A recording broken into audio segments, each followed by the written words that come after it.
Alright, so we're gonna get started. We're gonna get started. Um, Let me share my screen. Okay. Making a little ping for this in announcement. Oh, shit, yeah, hold on, I gotta do the ping. That's why nobody's here.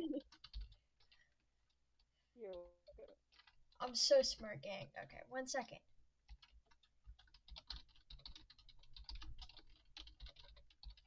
Bro is typing. I know, I messed with my mic before, but I can't get the keyboard to go away, so you're gonna have to deal with it. No, I love it. It's, my little ASMR. Okay, ready. So, in that case, we're gonna wait a little longer. um, Give it like 2 more minutes or something, just because I just sent out the announcement. But welcome in everyone. Um, this is my little character design class that I've been working on for the past few days.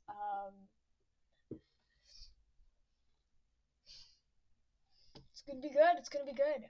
Okay.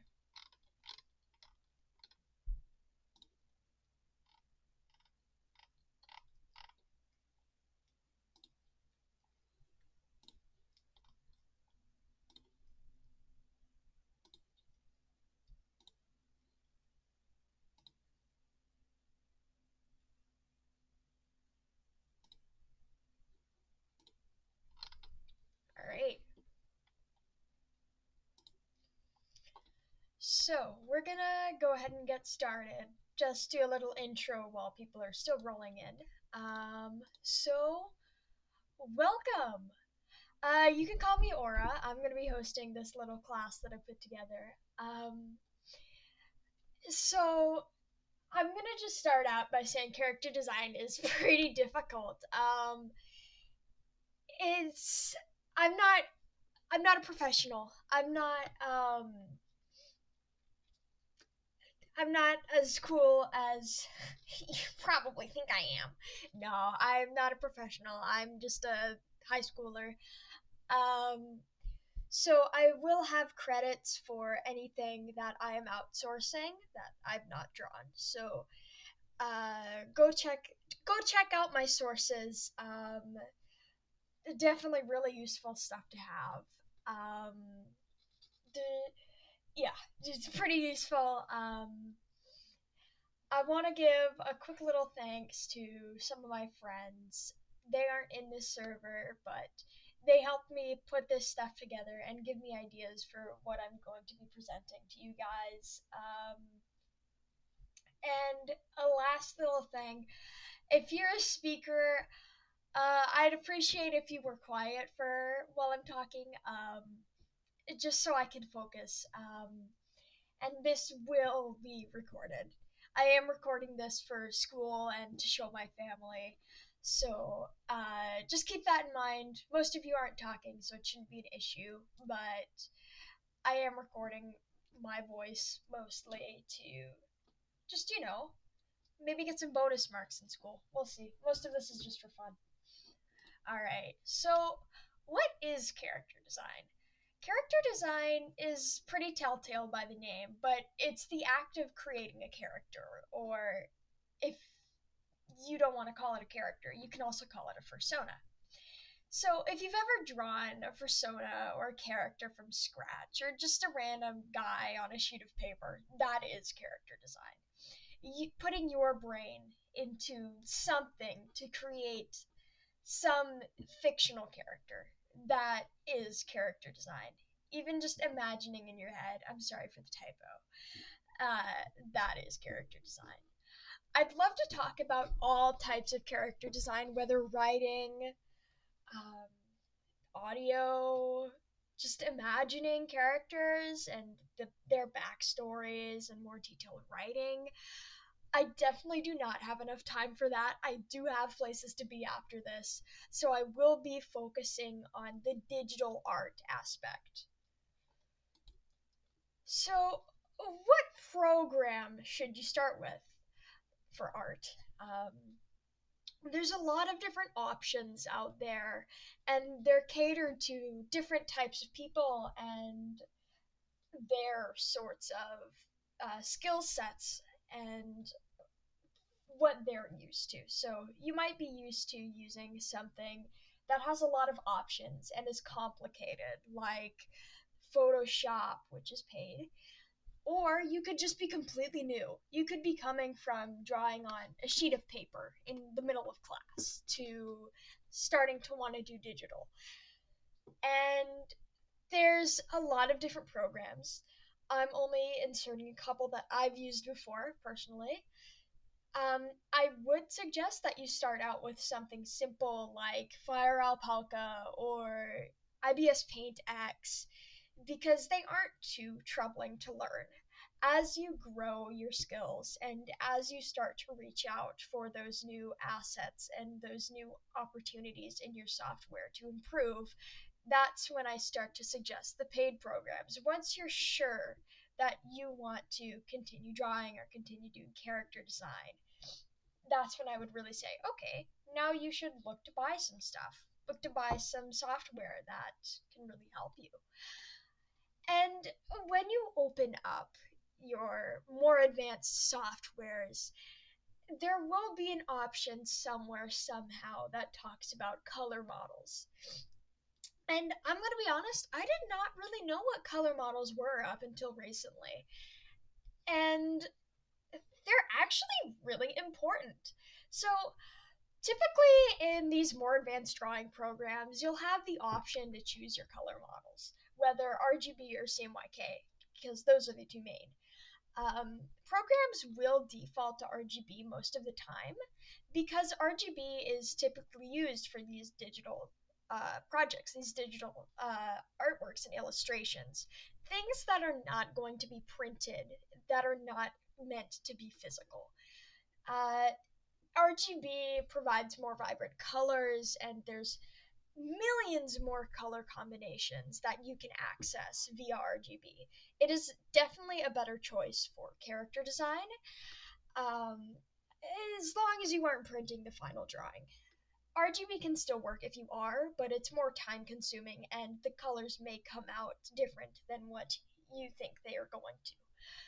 So the difference between RGB and CMYK are that RGB has additive mixing. So what that basically means is that you're combining colors, whereas with CMYK you're subtracting.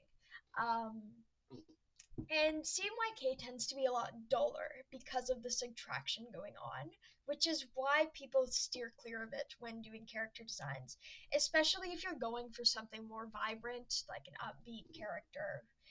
You're not going to want to use CMYK. You aren't printing it. You don't need to use it. There's no really use for it. It's another whole thing to learn anyway, so I won't get into the technical details for this because this isn't about color models. Um, but it's very good to keep in mind. So now we're going to get into it. What makes a design pleasing? What makes you look at a design and think, that design is really nice to look at? There's a lot of different ideas, and everyone has different perceptions about what makes a design good to look at.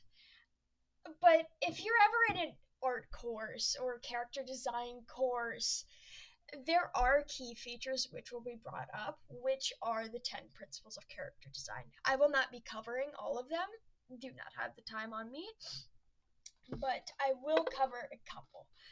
So I want to go over these 5 really quick. Silhouette is the first one, and silhouette really helps to make a character distinct.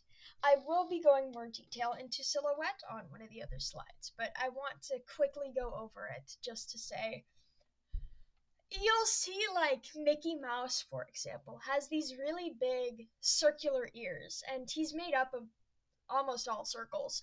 And the reason for that is so that when you look at his black silhouette, or black and white silhouette, you can tell that that is indeed Mickey Mouse. Second, I'm going over color palette because color palette is extremely important. Like, you would be surprised how important color palette is. I also have a slide or two about color palettes. So you want to ask yourself, do the colors push this character's personality forward? When you make a character, you usually want to start out with their basic personality. Like, how do you want this character to be perceived? How do you want this character to act? And you're going to go forward from there. So colors can really help imply that. Colors and patterning is really useful for that purpose. And I'm also going to go over exaggeration. That's my third one, because exaggeration includes stuff like uh, really pushing shape language. Shape language is its own principle, but exaggeration can cover a little bit of shape language. You're going to want to look to exaggeration of facial features, for example. Like, are they talkative? If they are, maybe make them have a bigger mouth. If they're very observant, you're gonna want bigger eyes, maybe. Just anything little like that you can push to make the character a little more readable for the person viewing it. Posture is another important one, the fourth one I'm going to talk about, and it affects the way your characters are perceived. If you look to the right here, I have this little reference image. This is from The Art of Zootopia, the book. And Zootopia does a really good job at all of these principles, as you can see. Stuff like, I'm looking over here for posture. We're gonna look at this giraffe in the corner. He's like chilling out, breaking after a sports match. He's got the little basketball in his hand, and you could tell that he's pretty worn out, eh? So that's one of the things that you're gonna look for. I don't know. Maybe they're really courageous. Maybe they're a really strong character, like that horse right above that policeman who's really strong, right? That looks like a guy I would be horrified of if he tried to give me a parking ticket. I feel like I would run away down the road screaming. So that's a really important. That's a really important piece. And so finally, I'm going to talk about shapes here. Shapes is what I'm going to roll into next. But just before I get into that slide, you want to look at shapes to communicate a character's personality, right? So, what is shape language and how do you use it effectively? Shape language is important when you design your character. It's not required. You don't have to use shape language. You don't have to use any of these principles, honestly, but they're very useful to have, especially in a more professional setting if you do want to pursue character design as a profession. These are definitely things you need to know, so it is important to cover and it is important to learn whether or not you're going to use it. Shape language is the use of shapes to help guide your subconscious mind to getting an idea of the character's personality without actually needing to be told it verbally. So, for example, we're gonna look at Aura here. She's my persona. I love her very much. You can see her shape language with all the circles, right? She has a lot of round shapes. She's very circular, not to the point of where she is like really soft. Like, you can see people pushing it a lot more, like in the slide before, but just enough to help show that little bit of harmlessness, of approachability in her, right? You can also see the graph right above her, right above that drawing. That helps go into that a little more and how different shapes can represent things. You can also use shapes like triangles and squares and sharper forms to push, well, the sharper or more aggressive personality. There's many combinations and the possibilities are pretty much endless. Pairing certain shapes with certain colors can give contradiction, which can imply deeper meaning to the character. For example, a colder pose in circular shapes can imply a traumatic event that happened to the character. Maybe they were more open and more approachable when they were little, but something happened to them to the point where now they're a little bit sadder and maybe appear a little less approachable than they might have when they were a kid. When people tend to refer, this is a little note at the bottom, but when people refer to same face syndrome, which especially back a couple years ago you would see that term thrown around all the time, It's usually referring to an artist who has a lack of shape language. It's not necessarily a bad thing. It's not bad to not use shape language. It's it's it's really not. People tend to overpush it a lot, but I don't think it's that big of an issue. You are allowed to put your art out there as you wish. It's not you don't have to follow these principles. These are just to help people if they really want to push that and make their art that perceivable. Sometimes it can be useful to have a lack of shape language if you want the character to be perceived as more mysterious, right? So it's really up to the artist. I'm going to say this a lot, but you do not have to follow these principles at all. The only time any of this gets really important is when we move into the coloring, right? So warmer colors for a warmer character, colder colors for a colder character, that sort of thing. Shape language, not required. You don't have to use it. So, how do I know when my design is too cluttered? So, this is a pretty difficult question. But in short, you're going to want to pay attention to the amount of colors you are using and the patterns going along with them. So if you have a character that is very detailed and has very intricate patterning, whilst not really giving other artists and yourself the option to simplify them, you're going to have a much more difficult time drawing them over and over. Of course, it's not always bad to have a cluttered design, and it can work to represent things. You can use cluttered designs to represent a character who is cluttered, who has issues with organization.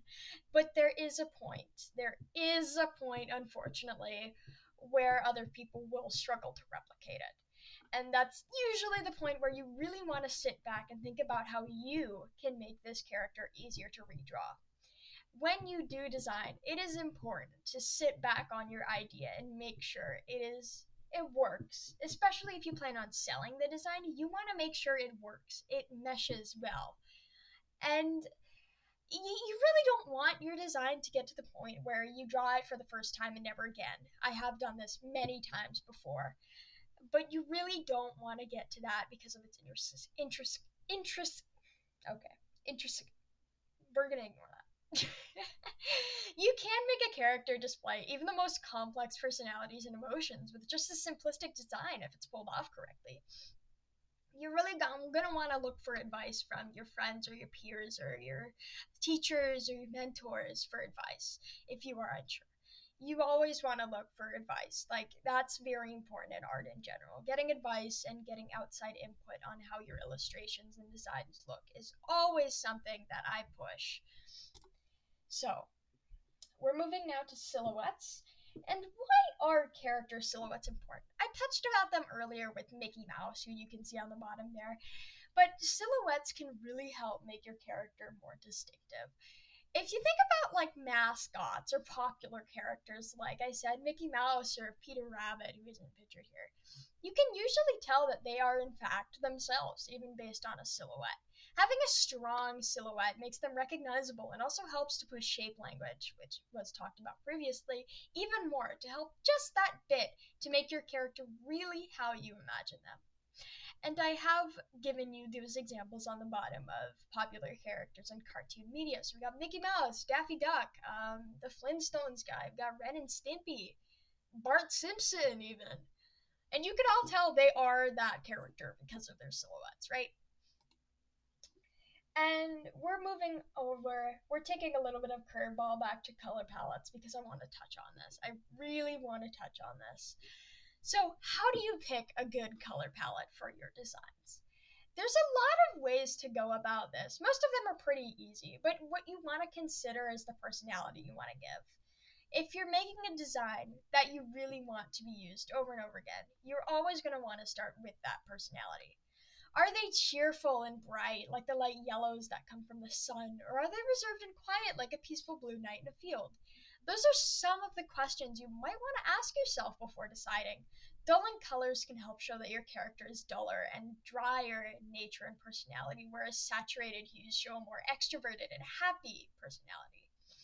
Species can also determine what palette you may want to lean towards if you want them to look natural. Should they be an Ethiopian wolf, for example, you might want to stick to muddy reds and creams and that sort of warmer palette. You can't always push that. There are many ways if you research color theory to make a blue look red. It's crazy, but you can do it. Um, and it's also very important to take in the markings you're using. Whether this manifests in clothing or actual skin fur patterns is your choice, but that estimate can always help you determine exactly how many colors you may need. You can always go to websites such as Pinterest or Coolers for some quick options if you need it and you're stuck. But I do always just push to think about it a little bit. What do you want this character to be like? And again, with the color theory, that's something you can learn on your own time. I'm not going to touch that here just because it's a whole other thing. But it is important to learn, especially for character design and illustration in general. So, now we're going to personas because we're in a furry server and we're going to touch it eventually. So, how do I make a persona that represents me as a person? Creating a persona is a different process for everyone. Some people will just have one as a mascot, and some will want a persona to more accurately represent them, but as an anthropomorphic animal. I'll help with the latter here. So, representing you as an animal, most people will typically ask you about your favorite animal. And while this can be a good starting point, you may want to reword that question. What animal do you see yourself as? Are you soft but swift like a hare, or warm and protective like a bear? You can also ask your friends for help on this. They can more accurately depict your personality and connect it to an animal. When you have settled on a species and move to actually design them, you might want to keep in mind your personality like you have with the species. This can help with figuring out coloring. Example, if you're warm and a kind person, you may want to go with light sunrise like colors, like I did with Aura. It's up to you, really. One thing I often do to help me connect to my personas is adding distinguishable features I have to them. For example, mine usually have a mole underneath their nose because I have that as well in real life. Maybe you have a specific birthmark or something cool like vitiligo or heterochromia. It might be helpful to add that to make you connect to that character more. So, should I inspire my characters off of other people's? This is one that has been touched a lot, specifically in this fan base with Boots. And inspiration is inevitable. And it's nearly impossible to be truly original. It's hard, but you gotta accept it. Not everything's original. You can't really be original. So if you do see a design you love, you should. You should take inspiration. But you do have to be aware there is a line to be drawn. There's a clear point where inspiration becomes more of copying. And that line is usually drawn at copying more intricate details, such a specific attribute that makes the character distinctive, like a specific type of face patterning or the face shape as a whole. Taking inspiration from colors is always okay. People cannot own colors. That's not true. You can't own a color. Some people will claim that it's not right. It's not true. Don't trust them. Come on. You should keep in mind that some people do not like when you inspire off of their designs. Well, you may argue that's not right because inspiration can be natural sometimes. It's also very important to respect boundaries and draw that line when you are aware the person does not want you to try to vaguely replicate their design. It is theirs, and they have the right to choose what other people can do with it. Ultimately, you should take inspiration, but keep in mind artist boundaries and try to follow them on your designing journey. So, now we're going to go to our Q&A. So, I'm going to let you guys type all your questions in chat. I'm going to actually look at chat now. And we're going to see what are your questions. You can ask me about character design. Do you need help making a character? Did something confuse you in the presentation? Let me know and I'll help. All I ask is please keep your questions on the topic. I will be ignoring anything that doesn't pertain to what I talked about in the presentation. I'm not an art major. I'm just a student taking an art course, so I do not have the answers to all of your questions, but I will do my best. So, let me open now. Let's see. All right. Okay, so if you find a coloring art style you like, how do you color characters in that art style or blend if it's digital or not digital? Okay. So, You need help learning how to color like an IBS Paint X on paper. Okay, so when you do that, it's important what type of like markers or coloring pencils you're using. Um, you're really going to want to look when it's traditional. You're really going to want to look at your materials and what you have on you. So you're going to need a lot, like, you're going to need more vibrant stuff for that sort of thing. You're going to need to, it's going to be more expensive to get those materials if you want to color so vibrantly. Um, but it is worth it if you're going to go down the traditional route. Um, if it is digital and you find a coloring art style that you want to replicate digitally, they might be using a specific blending or color mode. So you're gonna want to mess around with different filters you can put on just the rainbow. Um, so just like look at the rainbow and put it down on your canvas, throw some filters on it, see if you can find what they're using to create those types of colors. Okay, I wanted to ask because I've been taking inspiration from Ander 101. They have no line art in a gacha type style. I've been taking inspiration, but I feel like it's too much. Okay, so I feel like that's all right. Mindless is really popular. It's a really popular art style. A lot of people use it. Same with the gacha type thing. Hundreds, thousands of people use that, and I don't think you're copying the person. I think, if anything, it depends person to person, but it's really inspiring to see people taking that inspiration off of your art style. So I wouldn't really take it as, um, I don't think it would be too much. You should look at it, maybe compare the two, see how the comparison looks, see if maybe it looks too much like their art style. If it does, maybe you want to look at a different artist that you really like with that sort of vibe and start to combine their two styles together, because at the end of the day, a person's art style is a combination of everything that person likes and finds interesting. So but yeah, I think you're good. It's okay to take inspiration off of art styles. It's not going to kill anyone. Yeah, so if you have any other questions, let me know. I'll leave the Q&A open for a couple more minutes, and then we'll start to wrap up.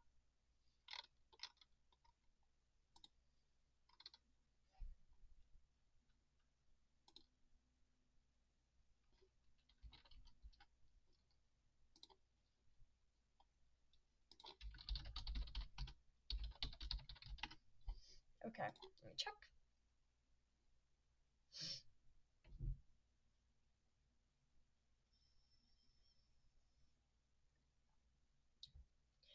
I'm talking to my friends at the same time as I'm doing this.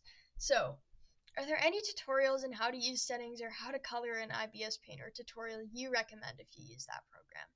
Okay, so I don't use IBS Paint anymore, but there are of course tons of tutorials out there. I would look on YouTube, just search up IBS color tutorial, how to make your colors look more aesthetically pleasing or whatever. Um, there's bound to be something that sticks with you. I can't give more detailed information on that or detailed response on that because I don't use it anymore, but I am a Clip Studio Paint user. So, with skin, fur colors, and clothing colors on a persona, how would you say is the most effective way to make the two entities compatible looking? No, that's very related. Okay, so when you think about that, when you think about making them compatible, you're going to want to look at the color spectrum. So I'll open this for a second just to show you guys. Ignore my Microsoft thing. So you're going to want to look at complementary colors.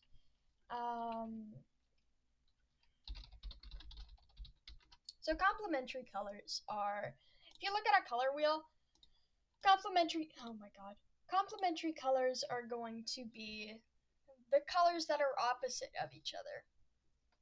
Whatever you're doing, you can rely that those colors are going to look good together. Same with colors that are within the same sort of sections. If they're warm, or we got a little yellow, orange, and a red. Those also look good together. So you're definitely going to want to look at color theory for that. To keep it simple, you want to look at where your colors are on the color wheel or the color square or whatever the hell you use, and definitely mess around with it.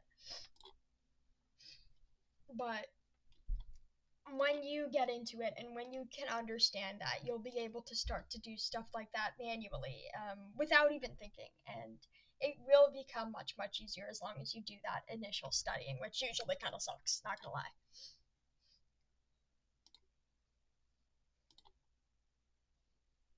All right, so we're gonna give until 4:37. So 2 more minutes for any questions, any last questions, any last comments even, before I start to wrap up. I do want to thank you guys for coming. I was not expecting a lot of people to come to this presentation, so I'm happy you guys did. I'm not super active here. I'm mostly a lurker, but I do like doing these little classes and hosting these little things for people. It's fun to have everyone get together. I was inspired by Toph's class about half a week ago, I think now, on fursuit making. I think that was a really good class. If you weren't there, it was great. Really great stuff from them. So I took inspiration from that and I wanted to do something on what I'm more confident about, which is character design.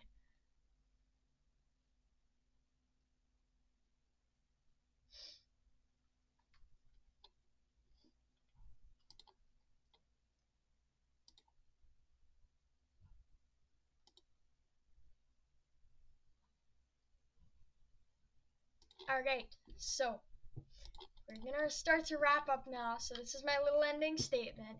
Thank you so much for sticking around and listening. I really like sharing these tips and tricks with you guys, and I cannot wait to see what you do with this information.